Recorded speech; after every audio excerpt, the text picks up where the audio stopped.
Hi hello ನಮಸ್ಕಾರ welcome to Chaitanya YouTube channel. ಇವತ್ತಿನ topic U G C E T ಹೇಗೆ apply ಮಾಡೋದು ಅಂತ. ಅಪ್ಲೈಡ್ ಕೋರ್ಸ್ ಅಂತ ಇದೆ. ಸೊ ನೀವು ನೋಡ್ಬೋದು ಅಲ್ಲಿ ಪಿ ಸಿ ಎಮ್ ಬಿ ಮತ್ತು ಯು ಜಿ ಸೆಂಟರ್ ಅಂತ ಇದೆ. ಸೊ 2 ಸೆಂಟರ್ ಇದೆ. ನೀವು ಅಲ್ಲಿ ಕನ್ಫ್ಯೂಸ್ ಆಗಬೇಡಿ ಬೇರೆ ಬೇರೆ ಅದು ಅಂತ. ಪಿ ಸಿ ಎಮ್ ಬಿ ಅಂದರೆ ನೀವು ಎಕ್ಸಾಮ್ ಆಲ್ 4 ಸಬ್ಜೆಕ್ಟ್ಸ್ ಬರೆಯೋದು. ಸೊ ಯಾವ್ಯಾವ ಸಬ್ಜೆಕ್ಟ್ಸ್ ಅಂದರೆ ಅದೇ ಫಿಸಿಕ್ಸು, ಕೆಮಿಸ್ಟ್ರಿ, ಮ್ಯಾಥ್ಸು, ಬಯಾಲಜಿ. ಇದು ನಿಮಗೆ ತುಂಬ ಯೂಸ್ಫುಲ್ ಇದೆ for students who want to write the like ಯಾರ್ಯಾರು ಅಂತ ಅಂದರೆ engineer, medical both options are ಇಲ್ಲಿ ಓಪನ್ ಆಗಿರುತ್ತೆ. So engineer P C M, medical ಆದರೆ ಪಿ ಸಿ ಬಿ. ಅಪ್ಲೈ ಮಾಡೋ ಪ್ರತಿಯೊಂದಕ್ಕೂ different. So U G C E T centre ಅಂದರೆ ಅದು ಎಕ್ಸಾಮ್ ಬರೆಯೋ ಲೊಕೇಶನು. ಸೊ ನೀವು ಲೊಕೇಶನ್ ಬರೆಯೋ ಎಕ್ಸಾಮ್ಸ್ ಅಂದರೆ ಎಕ್ಸಾಂಪಲ್ ಬೆಂಗಳೂರು, ಮೈಸೂರು. ಸೊ ನೀವು ಈ ಥರ ಚೂಸ್ ಮಾಡೋ ಪ್ಲೇಸ್ ಲೊಕೇಶನ್ ನೀವು ಎಲ್ಲಿ ಎಕ್ಸಾಮ್ ಬರೆಯೋದು ಅಂತ. So you choose the preferred location to write the exam. ಇದು ಕೋರ್ಸ್ ಅಲ್ಲ, ಇದು your exam you are going to write the exam location ಇದು. ನೆಕ್ಸ್ಟ್ ನೋಡ್ಬೋದು eligibility for caste and reservation ಅಂತ ಇದೆ. ಸೊ ನೆಕ್ಸ್ಟ್ ನೀವೇನಂತ ಅಂದರೆ so eligibility class code Karnataka. So ಅದು ಮದರ್ ಟಂಗ್ ಯಾವುದು ನಿಮ್ಮದು, total number of years study in Karnataka like first standard to 12th standard ಗಂಟ. ಸೊ ನೀವು ಯಾವ ಸ್ಕೂಲು ಅಲ್ಲಿ ಓದಿರೋದು ಕರ್ನಾಟಕದಲ್ಲಿ ಅನ್ನೋ ನೀವು ಮೆನ್ಷನ್ ಮಾಡ್ತೀರಾ. ಎಷ್ಟು ಇಯರ್ 12. ಸೊ ನಿಮ್ಮ ರಿಸರ್ವೇಷನ್ ಕ್ಯಾಟಗರಿ ಜನ್ರಲ್ ಆದರೆ ಜನ್ರಲ್. ಸೊ ನೀವು ಇಲ್ಲಾಂದರೆ ಒ ಬಿ ಸಿ ಆದರೆ SC ST ಆದರೆ ST ಆದರೆ ನಿಮ್ಮ ಕ್ಯಾಟಗರಿ ವೈಸಲ್ಲಿ ನೀವು ಕರೆಕ್ಟಾಗಿ ಫಾರ್ಮ್ ಫಿಲ್ ಮಾಡಿ, ಓಕೆನಾ. Next caste certificate, RD number ಅದೆಲ್ಲ ಇಲ್ಲಿ ಡಿಸ್ಪ್ಲೇ ಆಗಿರಬೇಕು ನಿಮ್ಮ ಸ್ಟೇಟಸ್ ಚೆಕ್ ಮಾಡಿದಾಗ ರಿಜಿಸ್ಟ್ರೇಷನ್ ಆದ್ಮೇಲೆ. ಸೊ ಸರ್ಟಿಫಿಕೇಟ್, RD ನಂಬರ್ ಮತ್ತು ಇನ್ಕಮ್ ಸರ್ಟಿಫಿಕೇಟ್ ಎಲ್ಲ ಡಿಸ್ಪ್ಲೇ ಆಗಿರಬೇಕು. ನೆಕ್ಸ್ಟು ಇಲ್ಲಿ other reservation claim details. So ನಿಮ್ಮದು ಬೇರೆ ಯಾವ್ದಾರ ನಿಮ್ಮದು ಮೈನಾರಿಟಿ ರಿಲಿಜಿಯಸ್ದು ಏನಾರು ನಿಮ್ಮದು ರಿಸರ್ವೇಷನ್ ಇದ್ದರೆ ದಯವಿಟ್ಟು ರಿಸರ್ವೇಷನ್ ಎಸ್ ಅಂತ ಮಾಡ್ಕೊಳ್ಳಿ. ಎಲ್ಲ ಯಾವ್ದ್ಯಾವ್ದು ನೋ ಇದೆ. ಆಮೇಲೆ ನೀವೇನಾರ ಎಡಿಟ್ ಆಪ್ಷನ್ ಬಿಟ್ಟಿರ್ತಾರೆ, ಎಡಿಟ್ ಮಾಡ್ಕೊಳ್ಳಿ. ಇಲ್ಲಾಂದರೆ ಆಮೇಲೆ ನಿಮಗೆ ರಿಸರ್ವೇಷನ್ ಕ್ಲೈಮ್ ಆಗೋಲ್ಲ. ನೆಕ್ಸ್ಟ್ ಅಡ್ಮಿಷನ್ ಅಂತ ಹೋಗಿ you G C E T 2026 ಅಂತ ಇರುತ್ತೆ, ಕ್ಲಿಕ್ ಮಾಡಿ. You G C E T 2020 online application link ಅಂತ ಇರುತ್ತೆ. ಬೇಕಾದ್ರೆ ನಾನು ನಿಮಗೆ ಲಿಂಕ್ ಡಿಸ್ಕ್ರಿಪ್ಷನ್ ಕೊಟ್ಟಿರ್ತೀನಿ. ಸೊ ಅಲ್ಲಿ ನೀವು ಕ್ಲಿಕ್ ಮಾಡ್ಕೋಬೋದು. ಅಲ್ಲಿ ಲಾಗಿನ್ ಅಂತ ಹೋಗಿ ಲಾಗಿನ್ ಅಂತ ಕೊಟ್ಟು ನ್ಯೂ ಯೂಸರ್ ರಿಜಿಸ್ಟ್ರೇಷನ್ ಅಂತ ಕೊಡಿ. ಸೊ ನ್ಯೂ ಯೂಸರ್ ರಿಜಿಸ್ಟ್ರೇಷನ್ ಅಂತ ಆಗಾದ್ಮೇಲೆ ನೀವು ನೋಡ್ಬೋದು have you completed SSLC from KCAB government of Karnataka yes ಅಂತ ಕೊಡಿ. ಅಲ್ಲಿ ಎಸ್ ಅಂತ ನೀವು ಕ್ಲಿಕ್ ಮಾಡಿದ ತಕ್ಷಣ ನೆಕ್ಸ್ಟು ನಿಮಗೆ ಡಿಸ್ಪ್ಲೇ ಆಗುತ್ತೆ. ಸೊ ನೀವು ನೋಡ್ಬೋದು ಸ್ಕ್ರೀನ್ ಮೇಲೆ ನಿಮಗೆ ಕಾಣ್ತಿದೆ ಅನಿಸುತ್ತೆ. ಓಕೆ, ನೆಕ್ಸ್ಟು ನಿಮಗೆ ಅಲ್ಲಿ enter the SSLC register number. ನಿಮ್ಮದು SSLC ರಿಜಿಸ್ಟರ್ ನಂಬರ್ ಏನಿದೆ ಅಲ್ಲಿ ಕ್ಲಿಕ್ ಮಾಡ್ಕೊಂಡು ವೆರಿಫೈ ಮಾಡ್ಕೊಳ್ಳಿ. ಸೊ ನಿಮಗೆ ಅದ್ರ ಪ್ರಕಾರ OTP ಏನಾರ ಸಮಥಿಂಗ್ ನಿಮಗೆ ಬರ್ಬೋದು. So next marks card, name as per 10th marks card, ನಿಮ್ಮದು ನೇಮ್ ಏನಿದೆ, ಏಜ್ ಏನಿದೆ, ಡೇಟ್ ಆಫ್ ಬರ್ತ್ ಏನಿದೆ, ಮದರ್ ನೇಮ್ ಇದೆ, ಫಾದರ್ ನೇಮ್ ಏನಿದೆ, ಸೊ ಅದೆಲ್ಲ ಫಿಲ್ ಮಾಡ್ಕೊಳ್ಳಿ. Choose the registration method. ನೀವು ಏನು ಡಿಜಿಟಲ್ ಇದ್ರಲ್ಲಿ ಮೇಲೆ ನೀವು ಲಾಗಿನ್ ಆಗ್ತೀರಾ ಇಲ್ಲ ಆಧಾರ್ ಮೂಲಕ ನೀವು ಲಾಗಿನ್ ಆಗ್ತೀರಾ ಅಂದರೆ ಬೇಸ್ಡ್ ಆನ್ ಯುವರ್. ಸೊ ನಾವು I volunteer register with Aadhaar, ನಾನು ಅದರಿಂದ ಲಾಗಿನ್ ಆಗ್ತೀನಿ. ಸೊ ನೆಕ್ಸ್ಟ್ ನಿಮಗೆ ಅದು ಕ್ಲಿಕ್ ಆಗಿದ ತಕ್ಷಣ ನೆಕ್ಸ್ಟ್ ಈ ಥರ ಪ್ರೊಸೀಡ್ ಅಂತ ಬರುತ್ತೆ, ಸಬ್ಮಿಟ್ ಅಂತ ಕೊಟ್ಟು ನೆಕ್ಸ್ಟ್ ಆಧಾರ್ ನಂಬರ್ ಅಂತ ಬರುತ್ತೆ. ಆಧಾರ್ ನಂಬರ್ನ ನೀವು ಟೈಪ್ ಮಾಡಿಕೊಂಡು ಅಲ್ಲಿ ನೀವು ಬೇಕಾದ್ರೆ ಅದನ್ನ ಓದ್ಕೊಂಡು ನೆಕ್ಸ್ಟ್ ನಿಮಗೆ OTP ಜನ್ರೇಟ್ ಆಗುತ್ತೆ. ಸೊ ನೀವು ಕೆಳಗಡೆ ನೋಡ್ಬೋದು OTP ಜನ್ರೇಟ್ ಆಗಿದ ತಕ್ಷಣ ನಿಮ್ಗೊಂದು ಪಾಪಪ್ ಮೆಸೇಜ್ ಬರುತ್ತೆ. ಸೊ ನೀವು OTP ಜನ್ರೇಟ್ ಆಗಿರೋದು ಯಾವುದು ಅಲ್ಲಿಗೆ ನೀವು ಎಂಟರ್ ಮಾಡಬೇಕಾಗತ್ತೆ OTPನ. ಸೊ ನೆಕ್ಸ್ಟು ಸಬ್ಮಿಟ್ ಅಂತ ಕೊಟ್ಟು ನೆಕ್ಸ್ಟು ಅದು ರಿಜಿಸ್ಟ್ರೇಷನ್ಗೆ ಇದೆಲ್ಲ ಕರೆಕ್ಟ್ ಇದೆಯಾ ನೀವು ಫಿಲ್ ಮಾಡಿರೋದೆಲ್ಲ ನೀವು ಚೆಕ್ ಮಾಡ್ಕೊಳ್ಳಿ. ನಿಮ್ಮದು ಕ್ವಾಲಿಫಿಕೇಷನ್ ಲೈಕ್ ಸೈನ್ಸಾ, ಆರ್ಟ್ಸಾ, ಕಾಮರ್ಸ್ ಅನ್ನೋದು ಸೆಲೆಕ್ಟ್ ಮಾಡ್ಕೊಳ್ಳಿ.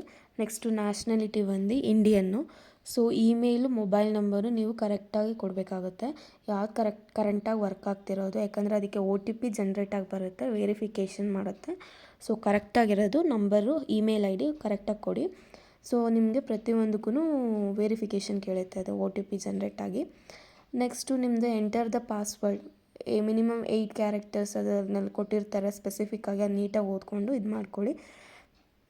ಪಾಸ್ವರ್ಡ್ ಕ್ರಿಯೇಟ್ ಮಾಡಬೇಕಾದ್ರೆ ಅಲ್ಲಿ ನೋಡ್ಬೋದು ಫಸ್ಟು ಕ್ಯಾಪ್ಸ್ ಇರಬೇಕು, ಒಂದು ನಂಬರ್ ಇರಬೇಕು, ಒಂದು ಸ್ಪೆಷಲ್ ಕ್ಯಾರೆಕ್ಟರ್ಸ್ ಇರಬೇಕು, ಮಿನಿಮಮ್ 8 ಕ್ಯಾರೆಕ್ಟರ್ಸ್ ಮರ್ತೋಗ್ಬೇಡಿ, ಎಲ್ಲರ ಬರೆದಿಟ್ಕೊಳ್ಳಿ ಬುಕ್ಕಲ್ಲಿ. ಸೊ ನೋಟ್ ಮಾಡ್ಕೊಳ್ಳಿ. ನೆಕ್ಸ್ಟು ನಿಮ್ಮದು ಪಾಸ್ಪೋರ್ಟ್ ಸೈಜ್ದು ಫೋಟೋನ ಅಪ್ಲೋಡ್ ಮಾಡ್ಕೊಳ್ಳಿ. ಮ್ಯಾಕ್ಸಿಮಮ್ 50 KB ಇರಬೇಕು ನಿಮ್ಮದು ಫೋಟೋ. ಸೊ ಅದನ್ನ ಆಮೇಲೆ ನೆಕ್ಸ್ಟು ನಿಮ್ಮದು ಅಲ್ಲಿ ಕ್ಯಾಪ್ಚರ್ ಏನು ಡಿಸ್ಪ್ಲೇ ಆಗಿರುತ್ತೆ ಅದನ್ನ ಟೈಪ್ ಮಾಡ್ಕೊಳ್ಳಿ ನೀಟಾಗೆ. ಸೊ ನೀವು ನೀಟಾಗೆ JPG ಫಾರ್ಮಲ್ಲಿ ಫೋಟೋ ನೀವು ಅಪ್ಲೋಡ್ ಮಾಡ್ಬೋದು. ನೆಕ್ಸ್ಟ್ ಅದಾದಮೇಲೆ ಒಂದು ಸಬ್ಮಿಟ್ ಕೊಡಿ. ನೆಕ್ಸ್ಟು ನೀವು ಸಬ್ಮಿಟ್ ಕೊಟ್ಟಾದಮೇಲೆ ರಿಜಿಸ್ಟ್ರೇಷನ್ ಕಂಪ್ಲೀಟ್ ಆಗಿದೆ. ಸೊ ಇದು ಪೂರ್ತಿ ಇನ್ನೂ ಕಂಪ್ಲೀಟ್. ಮತ್ತೆ ಬ್ಯಾಕ್ ಹೋಗಿ ಲಾಗಿನ್ ಕೊಡಿ. ಸೊ ಲಾಗಿನ್ ಕೊಟ್ಟಾಗಿದ ತಕ್ಷಣ ನಿಮ್ಗೆ ಒಂದು OTP ಜನ್ರೇಟ್ ಆಗುತ್ತೆ. ನಿಮ್ಮದು ಮತ್ತೆ ವೆರಿಫಿಕೇಷನ್ ಕೇಳುತ್ತೆ. ಸೊ ನೀವು ಅಲ್ಲಿ ಟೈಪ್ ಮಾಡಬೇಕಾಗುತ್ತೆ. ನೆಕ್ಸ್ಟ್ ಅಲ್ಲಿ ಎಡಿಟ್ ಆಪ್ಷನ್ ಅಂತ ಬರುತ್ತೆ. ನಿಮಗೆ OTP ಎಂಟರ್ ಮಾಡಿದ ತಕ್ಷಣ ನಿಮ್ಗೆ ಈ ಥರ ಬರುತ್ತೆ. ಅಲ್ಲಿ ನೀವು ನೋಡ್ಬೋದು general details, study details, eligibility class. So ನೀವು ಅಲ್ಲಿ ನೋಡ್ಬೋದು ಪ್ರಿವಿಯಸ್ ಇಯರ್ ಡೇಟಾ ಅನ್ನೋದಿದೆ. ಸೊ ಅಲ್ಲೇ ನೀವು ಎಡಿಟ್ ಡೀಟೇಲ್ಸ್ ಅಂತ ಇದೆ, ಅದನ್ನ ಕ್ಲಿಕ್ ಮಾಡಿದ ತಕ್ಷಣ ನೆಕ್ಸ್ಟು ನಿಮಗೆ ಅಲ್ಲಿ ನೋಡ್ಬೋದು ಅಪ್ಡೇಟ್ ದ ಪ್ರೀವಿಯಸ್ ಡೇಟಾ ಅಂತ ಇದೆ, ಅದನ್ನ ಕ್ಲಿಕ್ ಮಾಡಿ. ಕ್ಲಿಕ್ ಮಾಡಿದ ತಕ್ಷಣ ನೆಕ್ಸ್ಟ್ ಸಕ್ಸಸ್, ನೆಕ್ಸ್ಟ್ ಅಂತ ಕೊಡಿ. ನೆಕ್ಸ್ಟ್ ಅಂತ ಕೊಟ್ಟಿದ ತಕ್ಷಣ ಕ್ಲಿಕ್ ಮಾಡಿದ ತಕ್ಷಣ ನೆಕ್ಸ್ಟು ನೀವು ನೋಡ್ಬೋದು ಪ್ರೀವಿಯಸ್ ರಿಜಿಸ್ಟ್ರೇಷನ್ ಆಗಬೇಕಾದ್ರೆ ನೀವೇನೇನು ಪೇರೆಂಟ್ಸ್ದು ಮತ್ತು ನಿಮ್ಮದು ಮದರ್ ಡೇಟ್ ಆಫ್ ಬರ್ತ್ ಏನೇನಿದೆ ಪ್ರೀವಿಯಸ್ ಎಲ್ಲ ಅದೇ ಇರುತ್ತೆ. ನೆಕ್ಸ್ಟು ನೀವು ಅಡ್ರೆಸ್ ಫಿಲ್ ಮಾಡಬೇಕಾಗುತ್ತೆ. ಸಿಟಿ ನಿಮ್ಮದು, ಯಾವ ತಾಲೂಕು, ಯಾವ ನ್ಯಾಷನಾಲಿಟಿ ಮತ್ತು ಯಾವ ಏರಿಯಾ ಅನ್ನೋದು ಎಲ್ಲ ನೀವು ಸೆಲೆಕ್ಟ್ ಮಾಡ್ಕೋಬೇಕಾಗುತ್ತೆ. ಸೊ ಯಾವ ಸ್ಟೇಟು, ಸೊ ಎಲ್ಲ ಅದು ಸೆಲೆಕ್ಟ್ ಮಾಡಾದಮೇಲೆ ನೆಕ್ಸ್ಟು ನಿಮ್ಮದು ರಿಲಿಜಿಯಸ್ ಯಾವುದು, ಹಿಂದೂನಾ ಯಾವುದು ಅನ್ನೋದು ನೀವು ಸೆಲೆಕ್ಟ್ ಮಾಡಬೇಕಾಗುತ್ತೆ. ಸೊ ನೆಕ್ಸ್ಟು ನಿಮ್ಮ ಮದರ್ ಟಂಗ್ ಯಾವುದು ಅನ್ನೋದು ಸೆಲೆಕ್ಟ್ ಮಾಡ್ಕೊಳ್ಳಿ. ಅದಾಗಿದ ತಕ್ಷಣ ನೀವು ನೋಡ್ಬೋದು ರೆಸಿಡೆಂಟ್ ಯಾವುದು ನಿಮ್ಮದು ಅನ್ನೋದು, ಕಂಟ್ರಿ ನಿಮ್ಮದು ಮತ್ತು ನಿಮ್ಮದು ಕ್ವಾಲಿಫಿಕೇಷನ್ನು ಅದನ್ನ ಸೈನ್ಸಾ ಆರ್ಟ್ಸಾ ಕಾಮರ್ಸಾ ಸೆಲೆಕ್ಟ್ ಮಾಡಾದಮೇಲೆ ನೆಕ್ಸ್ಟು ನಿಮಗೆ ಈ ಪೇಜ್ ಬರುತ್ತೆ. ನೀವು ನೋಡ್ಬೋದಲ್ಲಿ ನೆಕ್ಸ್ಟು ಕ್ಯಾಂಡಿಡೇಟ್ ಸ್ಟಡಿ ಡೀಟೇಲ್ಸ್ ಅನ್ನೋದು ಬರುತ್ತೆ. ಕ್ಯಾಂಡಿಡೇಟು ಅಂದರೆ ಫಸ್ಟು 10th ಗಂಟ ಎಲ್ಲ ಫಾರ್ಮು ಇದು ಫಿಲ್ ಮಾಡಬೇಕಾಗುತ್ತೆ. ಸೊ ಪಾಸ್ಡ್ ಕ್ಲಾಸ್ ಮತ್ತು ಪಾಸ್ಡ್ ಇಯರ್ ಮತ್ತು ಬೋರ್ಡು, ಸ್ಟೇಟು, ಎಜುಕೇಷನ್ ಡಿಸ್ಟಿಕ್, ಯಾವ ಡಿಸ್ಟಿಕ್ಕು ಓದಿರೋದು ಅನ್ನೋದೆಲ್ಲ ನೀವು ಇದು ಕೊಡಬೇಕಾಗತ್ತೆ. ನೆಕ್ಸ್ಟು ನಿಮ್ಮದು ಪೇರೆಂಟ್ಸ್ ಏನಾರ ಓದಿದಾರಾ, 7 ಇಯರ್ಸ್ ಏನಾರ ಕರ್ನಾಟಕದಲ್ಲಿ ಓದಿದಾರಾ, ನಿಮ್ಮ ಪೇರೆಂಟ್ಸ್ ಏನಾರ 7 ವರ್ಷ ಕರ್ನಾಟಕದಲ್ಲೇ ಓದಿದರೆ ಎಸ್ ಅಂತ ಕೊಡಿ. ಸೊ ನಾನಿಲ್ಲಿ ಎಸ್ ಅಂತ ಕೊಡ್ತಾ ಇದ್ದೀನಿ. ಸೊ ನಿಮ್ಮ ಫಾದರ್ ಏನಾರ ಕರ್ನಾಟಕದಲ್ಲಿ 7 ವರ್ಷ ಓದಿದಾರಾ ಅಂತಂದರೆ ನೀವು ಅದಕ್ಕೆ ಏನೇನು ಡೀಟೇಲ್ಸ್ ಇದೆ ಎಲ್ಲ ನೀವು ಫಿಲ್ ಮಾಡಬೇಕಾಗತ್ತೆ. So passed year, pass class, ಏನು ಓದಿದ್ದಾರೆ, ಯಾವ ಬೋರ್ಡು, ಎಜುಕೇಷನ್ ಯಾವ ಡಿಸ್ಟಿಕ್ಕು, ಸೊ ಅದು ಕ್ವಾಲಿಫಿಕೇಷನ್ ಏನು, ಸ್ಕೂಲ್ ಅಡ್ರೆಸ್ ಯಾವುದು ಅನ್ನೋದು ಪ್ರತಿಯೊಂದು ಇಲ್ಲಿ ನೀವು ಯಾವ ಇಯರು, ಅವ್ರು ಓದಿರೋದು ಯಾವ ಇಯರು ಅನ್ನೋದೆಲ್ಲ ನೀವು ಫಿಲ್ ಮಾಡಬೇಕಾಗತ್ತೆ. ಸೊ ಎಜುಕೇಷನ್ ಅದೆಲ್ಲ ಫಿಲ್ ಮಾಡಾಗಿದ ತಕ್ಷಣ next name of the address, ಅವ್ರು ಯಾವ ಸ್ಕೂಲ್ ನೇಮ್ ಆಫ್ ಅಡ್ರೆಸ್ನ ನೀವು ಫಿಲ್ ಮಾಡಬೇಕಾಗತ್ತೆ. ನೆಕ್ಸ್ಟ್ ನೀವು ಅದು ಫಿಲ್ ಮಾಡಿದ ತಕ್ಷಣವೇ ನೆಕ್ಸ್ಟು ನಿಮಗೆ ಅಲ್ಲಿ ಅದು first standard to 10th standard ಗಂಟ 12th ಸ್ಟ್ಯಾಂಡರ್ಡ್ ಇದ್ದರೂ ನೀವು ಫಿಲ್ ಮಾಡಬೇಕಾಗತ್ತೆ ನಿಮ್ಮ ಪೇರೆಂಟ್ಸ್ ಅವ್ರದ್ದು. ಅದೇ ನಿಮ್ಮದು ಕ್ಲಾಸು, ಪಾಸ್ ಕ್ಲಾಸು, ಎಲ್ಲಿ ಓದಿರೋದು, ಯಾವ ಇಯರು, ಯಾವ ಡಿಸ್ಟಿಕ್ಕು, ಯಾವ ಸ್ಕೂಲ್ ನೇಮ್ ಯಾವುದು ಅನ್ನೋದು first standard to 10th standard ಗಂಟ ಪ್ರತಿಯೊಂದು ನೀವು ಅವ್ರು ನಿಮ್ಮ ಪೇರೆಂಟ್ಸ್ ಓದಿರೋದನ್ನ ನೀವು ಫಿಲ್ ಮಾಡಬೇಕಾಗುತ್ತೆ. ಸೊ ನೀವು ಸ್ಕೂಲ್ ಏನಾರು ನೀವು ಸಿಕ್ಕಿಲ್ಲ ಅಂದರೆ ನಿಮ್ಮದು ಪರ್ಟಿಕ್ಯುಲರ್ ಸ್ಕೂಲ್ ನೇಮಲ್ಲಿ ಟೈಪ್ ಮಾಡಿದ್ರೆ ಸಾಕು, ನಿಮಗೆ ಬೇಗ ಸಿಗುತ್ತೆ. ಸೊ ನಾನು ಸರ್ಚ್ ಮಾಡ್ತಾಯಿದ್ದೀನಿ. ಸೊ ನೆಕ್ಸ್ಟು ಸ್ಕೂಲ್ ಟೈಪ್ ಯಾವುದು, ಪ್ರೈವೇಟಾ ಇಲ್ಲ ರೂರಲ್ಲ ಅರ್ಬನ್ನಾ ಅನ್ನೋದು ಇದೇ ಥರ ನಿಮಗೆ ಇಲ್ಲಿ ನೋಡ್ಬೋದು. ಇಲ್ಲಿ ನಾನು ಫಸ್ಟ್ ಸ್ಟ್ಯಾಂಡರ್ಡದು ಇದು ಫಿಲ್ ಮಾಡಿದ್ದೀನಿ. ಸೊ ಇದೇ ಥರ 1 to 10th, ಸೆಕೆಂಡ್ ಸ್ಟ್ಯಾಂಡರ್ಡ್ದು ಅದೇ ಥರ ಫಿಲ್ ಮಾಡಬೇಕು. 3rd ಸ್ಟ್ಯಾಂಡರ್ಡ್ದು, 4th, 5th, 6th, 7th, 8th, 9th, 10th ಆ ಥರ ಅಲ್ಲಿ ಗಂಟ ನೀವು ಫಿಲ್ ಮಾಡ್ತಾನೆ ಇರಬೇಕು ಒನ್ ಬೈ ಸೊ ಪ್ರತಿಯೊಂದು ನೀವು ಇದೇ ಥರ ಫಿಲ್ ಮಾಡ್ಕೊಂಬರ್ಬೇಕಾಗತ್ತೆ. ಈಗ ಸೆಕೆಂಡ್ ಸ್ಟ್ಯಾಂಡರ್ಡ್ದು ನಾನು ಫಿಲ್ ಮಾಡ್ತಾಯಿದ್ದೀನಿ. ಸೊ ನೀವು ಡೈರೆಕ್ಟಾಗಿ ನಿಮ್ಮ ಸ್ಕೂಲ್ ನೇಮ್ ಕೊಟ್ಟರೆ ಸಾಕು, ಬೇಗ ನಿಮಗೆ ಸಿಕ್ಬಿಡುತ್ತೆ. ಸೊ ಇದೇ ಥರ ನಾನು 1 to 12th ಸ್ಟ್ಯಾಂಡರ್ಡ್ ಗಂಟ ನಾನು ಫಿಲ್ ಮಾಡಿದ್ದೀನಿ. ಇಲ್ಲಿ ಯಾವ ಇಯರು ಅನ್ನೋದು ಎಲ್ಲನೂ, school name with year, passing off the year ಅನ್ನೋದು ಅದೆಲ್ಲ ಫಿಲ್ ಆಗಿದ ತಕ್ಷಣ ನೆಕ್ಸ್ಟ್ ನೀವು ನೋಡ್ಬೋದು ಅದು ಪ್ರತಿಯೊಂದು ನಿಮಗೆ ಅಲ್ಲಿ ತೋರಿಸುತ್ತೆ ನಿಮಗೆ. So next save the eligibility class information next ಅಂತ ಕೊಡ್ತೀರಾ ನೀವು. ಸೊ ನೀವು ಕೊಟ್ಟಾಗಿದ ತಕ್ಷಣ ನೆಕ್ಸ್ಟು ನೀವು ನಿಮ್ಮ ಇನ್ಕಮ್ ಸರ್ಟಿಫಿಕೇಟ್ ಕ್ಯಾಟಗರಿದು ನಿಮ್ಮದು RD ಸರ್ಟಿಫಿಕೇಟ್ ನಂಬರ್ ಅಂತ ಇರುತ್ತೆ.